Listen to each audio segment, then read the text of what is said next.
Nous acclamons les rois des rois.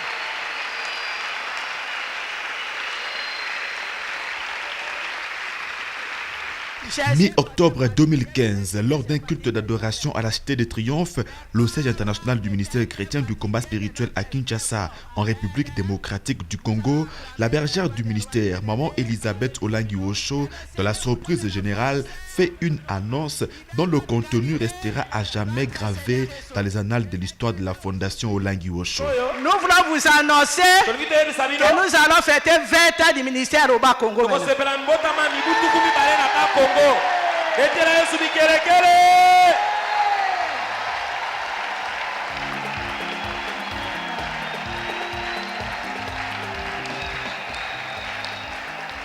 La conférence biblique du 20e anniversaire de l'installation du ministère chrétien du combat spirituel de la province RD congolaise du Congo central, anciennement appelé Bas-Congo. Ce même jour, le couple berger révélait aussi le thème des assises. Psaume 68, le verset 21, nous lisons au nom de Jésus-Christ. Dieu est pour nous le Dieu de délivrance. Et l'Éternel, le Seigneur, peut nous garantir de la mort. Amen. Vous avez entendu le thème? L'Éternel, le Seigneur, peut nous garantir de la... Pourquoi ce thème est au Bas-Congo? Parce qu'au Bas-Congo, tout le monde crée la mort par l'oncle. On crée l'oncle parce qu'il y a la mort. Mais l'Éternel, le Seigneur, il nous garantit de la mort. C'est ça le thème. La présidence est couple Zita.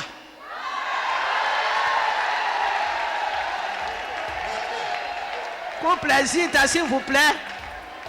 Couple Zita. Vous dites que la bango place était président Zolik. Vous dites que dans le place c'est comité. Protocole, s'il vous plaît.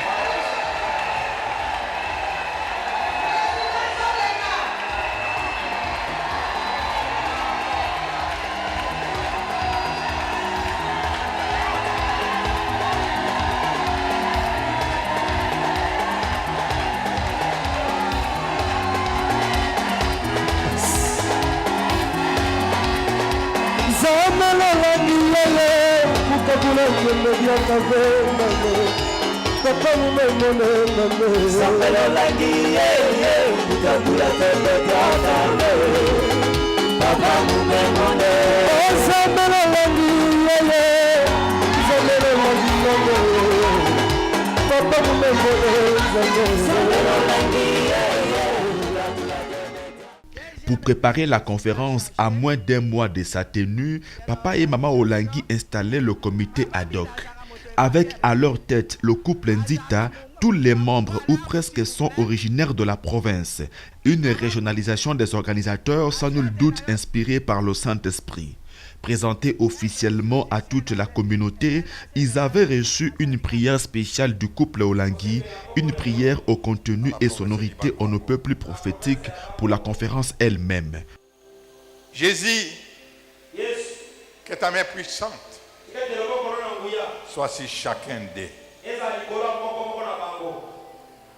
Que ton esprit les conduise en toutes choses et qui se réfère chaque fois à ton esprit.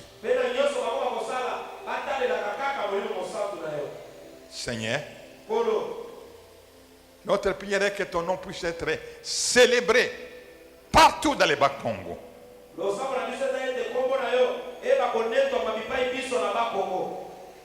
Que ton nom puisse être glorifié dans toutes les maisons du Bas-Congo.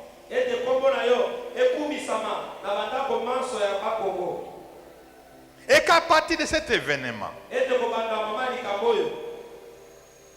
tu puisses bénir le Bas-Congo.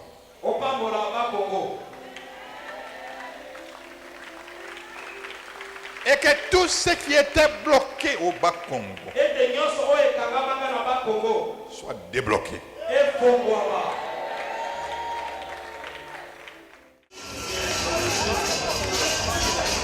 C'est par Matadi, la capitale provinciale du Congo central, ville fondée en 1886 pour acheminer des marchandises des et vers l'intérieur par la rive gauche du fleuve Congo, située environ à mi-chemin entre l'océan Atlantique et la capitale Kinshasa, au sud-ouest du pays. C'est par Matadi que le ministère chrétien du combat spirituel est rentré dans la province du Congo central fin 1991. Nous en parlerons un peu plus loin.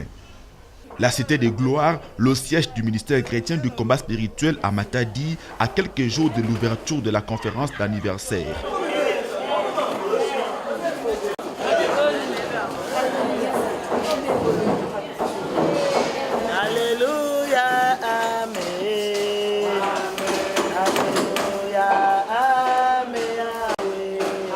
Naturellement, l'heure était aux préparatifs. Plusieurs travaux d'aménagement du cadre touchaient presque à leur fin. Les frères et sœurs de Matadi étaient plus que jamais mobilisés pour gagner ce pari en l'honneur de Jésus-Christ. Ils en ont été aidés entre autres par d'autres disciples et messagers de Jésus de Kinshasa et des sièges voisins. Le comité local d'organisation n'avait pas eu beaucoup de temps pour préparer les assises, mais le Seigneur étant parfaitement au contrôle, nul n'est douté que l'anniversaire aurait un succès retentissant. Plusieurs délégations étaient déjà arrivées, comme le confirmait le chef des missions et coordonnateur du ministère au Congo central.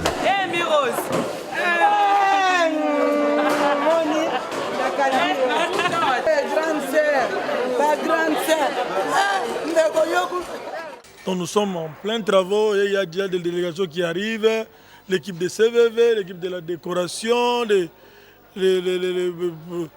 la délégation de Boma, Mwanda, Kimpese, Kisantu sont déjà sur place et il y a déjà une partie de la délégation de Luanda qui est venue pour prendre des maisons et des cabindas.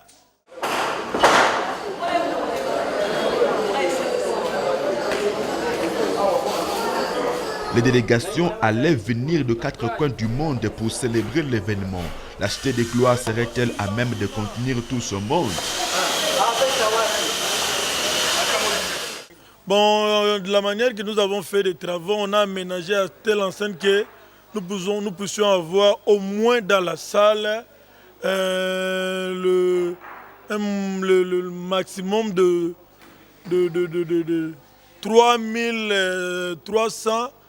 Donc le maximum 3350 personnes dans la salle. Mais si nous utilisons les autres salles annexes, on peut arriver au-delà de 3500 personnes, 3700 personnes.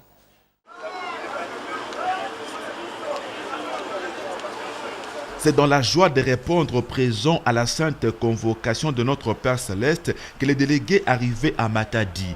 Car nul ne vient à Jésus et ne rentre tel qu'il était venu. Les délégations arrivaient soit par train, soit par bus. De Kinshasa seulement, on enregistrait avant l'ouverture de la conférence près de 630 délégués. Tous, ils étaient d'abord accueillis à la Cité de Gloire avant leur logement dans les 25 sites loués par la Fondation Olangi Osho.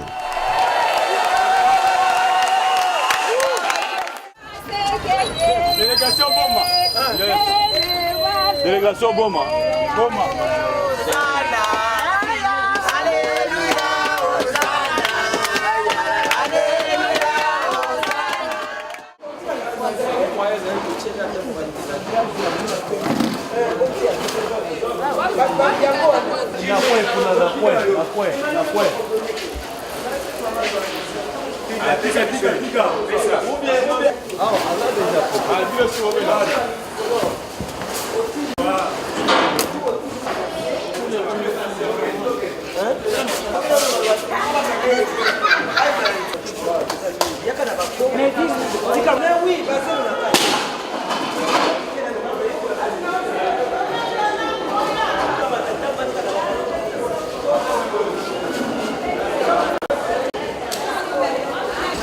Papa, vamos então.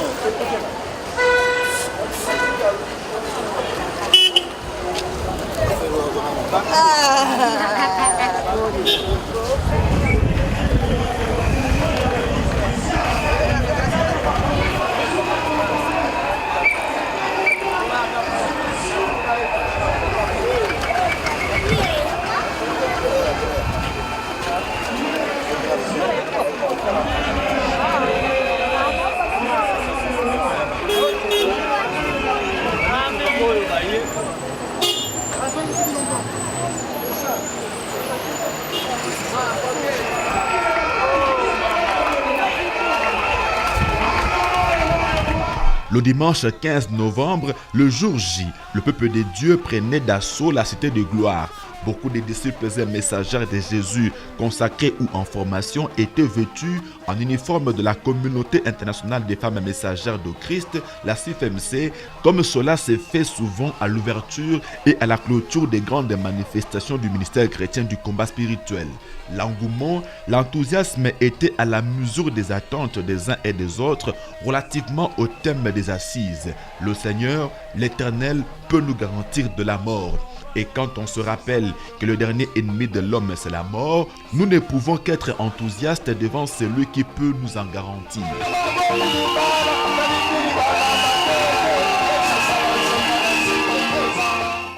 Ce jour d'ouverture était dominé par l'accueil des délégations. Comme nous l'avons dit un peu plus haut, elles venaient quasiment de tous les 5 continents: Amérique, Europe, Asie, Océanie et Afrique.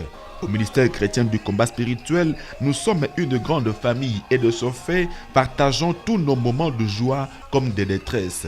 Ainsi que la Bible nous recommande de nous réjouir avec ceux qui se réjouissent et de pleurer avec ceux qui pleurent. À Matadi, nous étions donc partis jubiler autour et pour le nom de Jésus-Christ. En effet, comme l'apôtre Paul disait au Sanhédrin, il n'y a de salut en aucun autre, car il n'y a sous le ciel aucun autre nom qui ait été donné parmi les hommes par lequel nous devrions être sauvés. Acte 4, 12.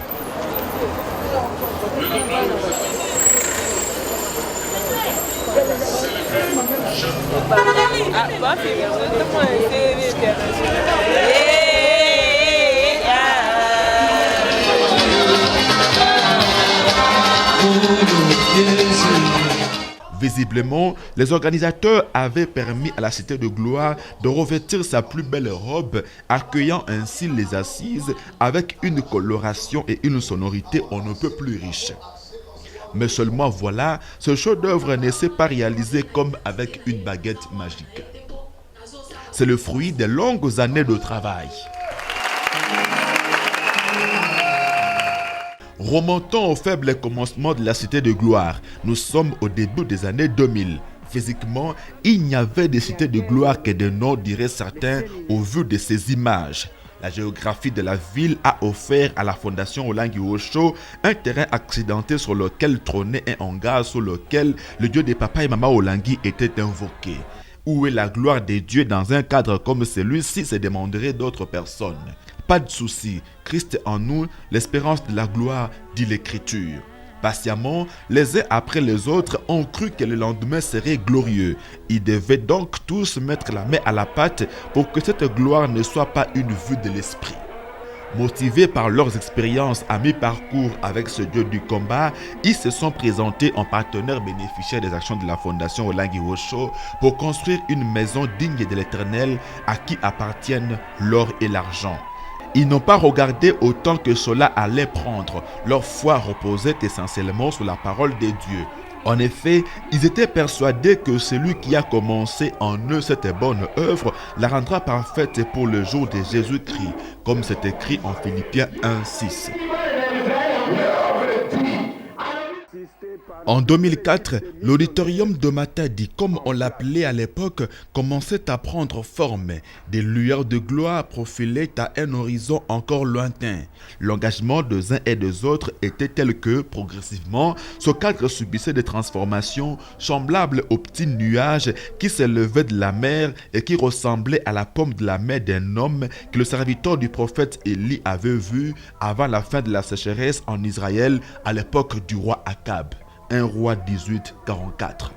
Tout le monde, y compris les équipes missionnaires qui se sont succédées à Matadi, a contribué, sachant que l'œuvre appartient à Dieu. L'apôtre Paul, en effet, a écrit « J'ai planté, Apollos a arrosé, mais Dieu a fait croître, en sorte que ce n'est pas celui qui plante qui est quelque chose, ni celui qui arrose, mais Dieu qui fait croître. » Celui qui plante et celui qui arrose sont égaux, et chacun recevra sa propre récompense selon son propre travail, car nous sommes ouvriers avec Dieu. Plus d'une décennie après, la cité de gloire a pris corps. La patience, la persévérance, la détermination et la foi des disciples et messagers de Jésus en formation au siège de Matadi ont payé. Ils n'ont pas regardé au temps, mais plutôt au maître de temps et des circonstances. La grandeur se construit dans le temps. C'est pour cela que la visionnaire et bergère du ministère Mama Olangi dit souvent « Demain, tu seras grand ».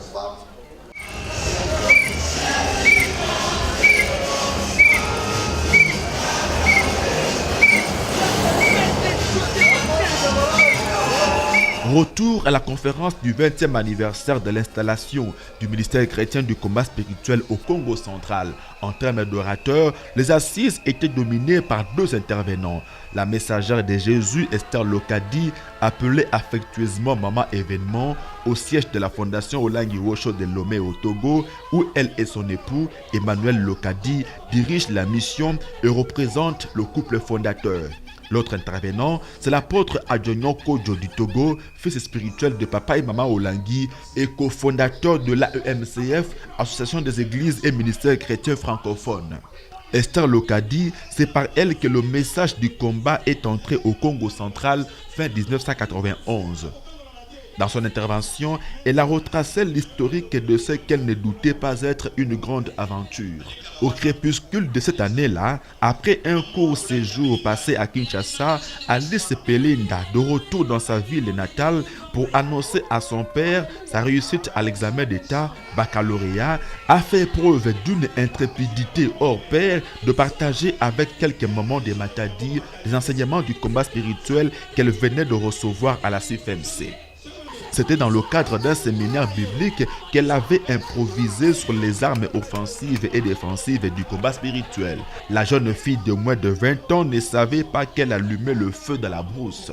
C'est ce feu qui, 2 décennies plus tard, a embrasé toute la province du Congo central partant de sa capitale.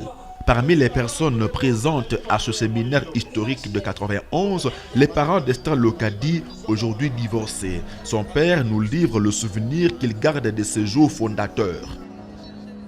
C'est depuis 91 et les premières impressions que j'avais eues, et peut-être ma fille ne saura pas se défendre, mais elle s'était très bien défendue.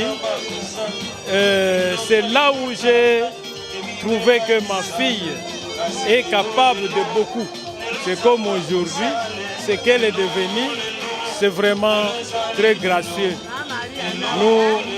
Nous remercions, parce que je ne peux même pas m'en souvenir de quoi il parlait, mais il a tenu un séminaire qui avait émerveillé tout le monde. Tout le monde. Donc, je rends grâce à notre Dieu.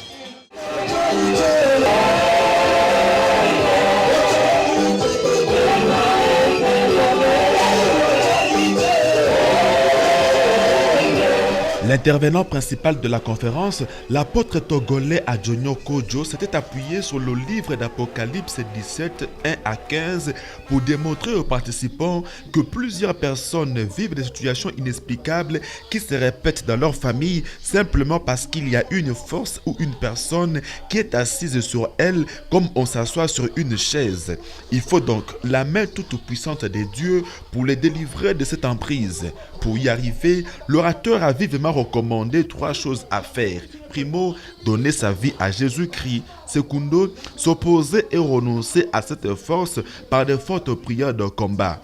Et enfin, tertio, offrir des sacrifices à Dieu sur son autel. L'apôtre Adjognon a conduit les conférenciers à se révolter contre toute force maléfique de leur famille qui est assise sur leur vie. Ce sont des puissances ou des hommes forts qui dominent sur nous. Ils ont en main une coupe qu'ils font boire à chaque membre de la famille pour s'assurer de la perpétuation de la malédiction familiale sous forme d'immoralité, de pauvreté, de célibat, de maladies héréditaires, de mort précoce, de chômage et autres. C'est ainsi que conformément à l'évangile selon Luc 11 et 12, la conférence du Congo central, disait l'apôtre togolais, est une occasion pour échapper à ces malédictions et être investi d'une autorité royale, c'est-à-dire régner avec Christ. Une fois en possession de cela, le chrétien ne doit pas perdre de vue qu'il existe des gens qui ont reçu du diable l'autorité royale sans royaume, avec pour mission de déposséder les enfants des dieux de leur royaume, entendez leurs richesses, mariage, travail, santé, affaires et bien d'autres bénédictions en leur frappant de mort. Malheureusement pour eux, le Dieu des papas et maman Olangi a martelé l'orateur et le Dieu de délivrance et peut nous garantir de la mort.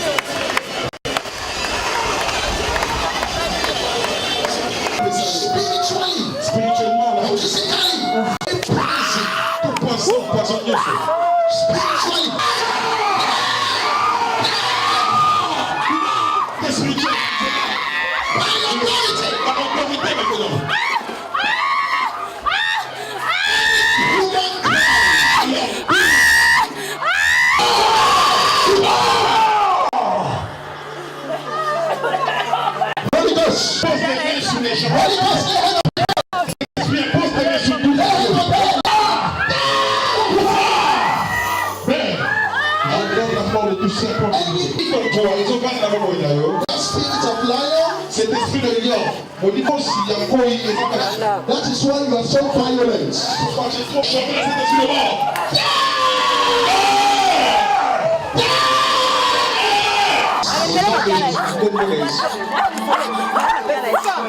Jesus!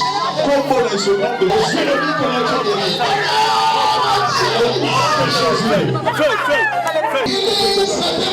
la guérison et la délivrance maintenant. La guérison et la délivrance maintenant. Reçois maintenant. Je suis d'une famille de 6 enfants. 3 garçons et 3 filles. Après avoir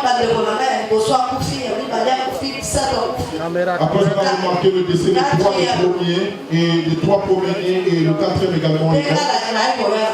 C'est alors que je me suis engagé dans ce ministère. J'ai connu le ministère en Afrique de l'Ouest, particulièrement au Sénégal.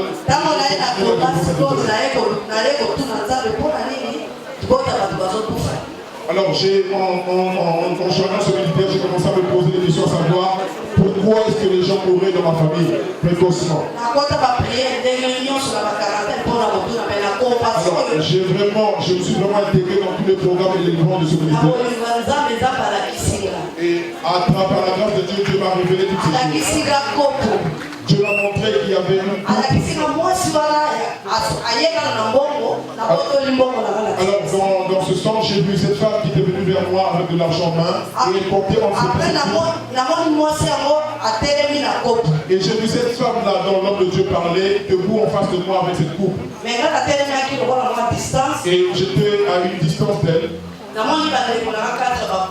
J'ai également vu mes 4 frères que j'avais perdus. Alors j'ai vu que cette femme-là qui portait entre ses mains la coupe était en train de donner cette coupe à mes frères. Et une fois que mes frères étaient en train de boire de cette coupe, ils avaient des maux de ventre et ils mouraient aussitôt. Et ça s'en suivait ainsi aux 4 personnes. Alors ça s'est répété sur les 4 personnes. Alors les 4 frères ont tous bu de cette coupe et ils sont tous morts. C'est alors que moi je suis avancé vers elle.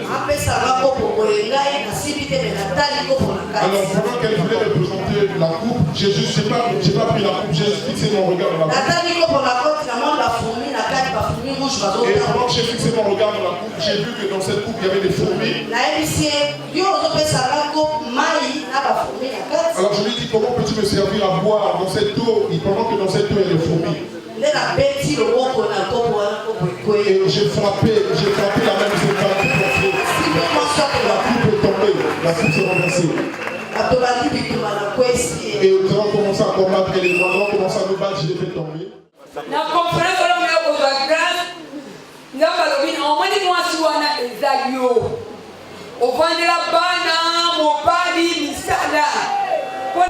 Pendant cette conférence, Dieu par sa grâce m'a dit que cette femme c'est toi, tu es assise sur tes enfants, ton mari et le travail. En effet, mes enfants étaient au combat, mais ils ont quitté et mis au monde par-ci par-là. J'ai pleuré amèrement et demandé à Dieu de me pardonner par son amour. Il m'a dit de ne pas chercher des boucs émissaires, c'est moi-même la cause de nos problèmes. Depuis ma naissance, j'ai été consacrée une reine assise sur une chaise en peau de léopard. Dans la prière, j'ai renoncé à ce trône, j'ai renoncé au travail de destruction de mes enfants et de mon mari. J'ai dit niet à la pauvreté, au blocage et à la malédiction. J'ai libéré mes enfants, mon mari et tous nos avoirs.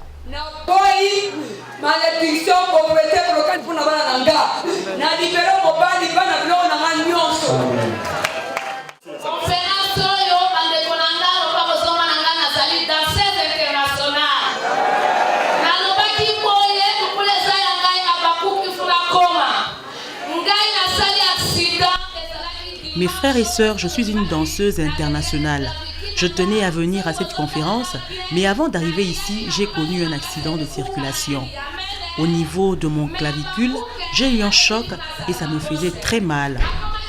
Et pendant que le pasteur prêchait, j'étais assise là au fond avec mon plâtre. Et puis, il a donné une parole de connaissance, disant que toutes les douleurs se terminent. Disant que toutes les douleurs se terminent maintenant, tu es guéri et délivré de l'esprit de mort. Sur le champ, j'ai enlevé ce plâtre et depuis lors, je me sens complètement en forme.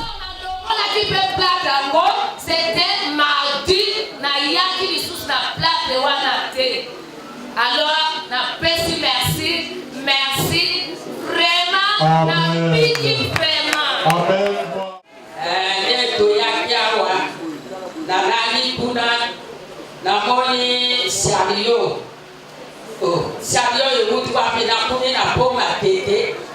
Je me reposais au fond de la salle et dans une vision, j'ai vu une chaise roulante. Le Seigneur m'a dit que c'est un membre de ma famille qui m'a condamné à m'asseoir sur cette chaise. En plus, ce membre de famille m'a apporté un chiot pour que je l'allaite. J'en étais bouleversée. J'ai rappelé à Dieu que c'est depuis l'âge de 38 ans que je n'ai plus connu d'homme. J'ai décidé de servir le Dieu de Maman Olangi, mais d'où vient que je sois amenée à allaiter un chiot? Je suis mère de 8 enfants, 2 sont morts et 6 sont vivants. Hier, après la veillée, pendant que je dormais, j'ai vu ce chiot s'enfuir loin de moi. C'est pour cela que je rends grâce à Dieu.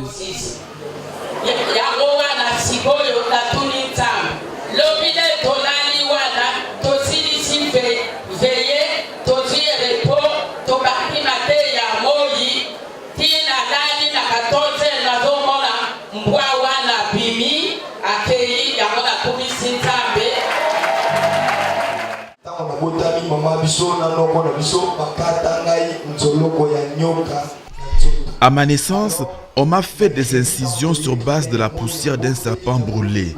Mercredi, pendant que nous prions ici, j'ai senti que 2 serpents sortaient de moi. Demain, j'ai eu encore la même sensation et j'ai senti des douleurs aux endroits où on m'avait fait des incisions. J'ai continué à prier intensement et la nuit, dans une révélation, j'ai tué un gros serpent. Je bénis le Seigneur parce qu'il m'a fait grâce.